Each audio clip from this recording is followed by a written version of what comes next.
আসসালামু আলাইকুম। আশা করি প্রত্যেকে ভালো আছেন। তো আজ আমি আপনাদেরকে একটা মহাবশীকরণ যন্ত্র দিব, বাংলা যন্ত্র। খুব ভালো কাজ করে যদি সঠিক নিয়মে কাজ করতে পারেন। আমি কিছুটা অসুস্থ থাকার কারণে ইদানিং আমি কন্টিনিউ ভিডিও দিতে পারতেছি না।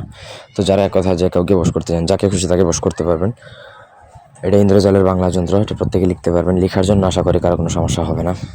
ব্যক্তিগত যে কোনো প্রয়োজন কিংবা যে কোনো কাজ আমাদেরকে দিয়ে করাতে চাইলে স্ক্রিনে দেওয়া নাম্বারে সরাসরি ফোনে, হোয়াটসঅ্যাপে কিংবা ইমোতে যোগাযোগ করে আর যে কোনো কাজ করাতে পারবেন, দেশে কিংবা দেশের বাইরে থেকে। তো এখানে দেখুন খং অম শ্রীং দেবদত্ত মেবাস কুরুং শ্রী খং। তো এখানে দেবদত্তঙ্গের জায়গায় আপনি নামটা লিখতে হবে, যাকে বশীকরণ করবেন। দেবদত্তঙ্গের জায়গায় নাম লিখবেন এবং অনেশ্বর যেটা সেটা আপনার নামের সাথে লিখতে হবে। যেমন একটা মেয়ের নাম মেয়েকে করবেন, ধরেন মেয়েটার নাম হচ্ছে সুলতানা, তো সুলতানাং লাস্টে অনেশ্বরটা বসাতে হবে।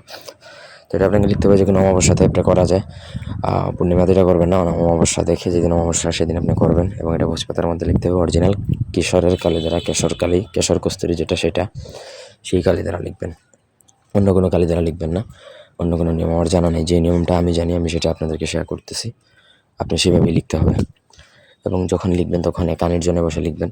ভোজপাতার মধ্যে নকশা লিখবেন। লেখা শেষে নাম সহকারে নকশাটা লিখে শেষে আপনাকে সেই নকশাটা যে কোনো শরবত অথবা পানি কিংবা দুধ, ঠান্ডা যে কোনো জিনিসের মধ্যে ভিজাবেন। কোনো গরম কোনো কিছুর মধ্যে না, চা বা এই টাইপের কিছু না, তরকারির মধ্যে না, পানি জাতীয় যে কোনো কিছুর মধ্যে ডুবিয়ে আপনাকে উদ্দিষ্ট ব্যক্তি বা কাঙ্ক্ষিত ব্যক্তিকে খাইয়ে দিতে হবে। এটা আপনি যাকে খাওয়ান, ছেলে মেয়ে, আপনার অফিসের বস কলিগ থেকে শুরু করে রাজা প্রজা যেই হোক না কেন, দোকানের কর্মচারী, বাবা মা, ভাই বোন, আত্মীয় স্বজন, যে কে খাওয়াবেন সে আপনার বশীভূত হয়ে যাবে। এক কথায় আপনার কথায় উঠবে বসবে। এটা পরীক্ষিত, শত সহস্রবার পরীক্ষিত, সঠিক নিয়মে প্রয়োগ করতে পারলে। ধন্যবাদ সবাইকে।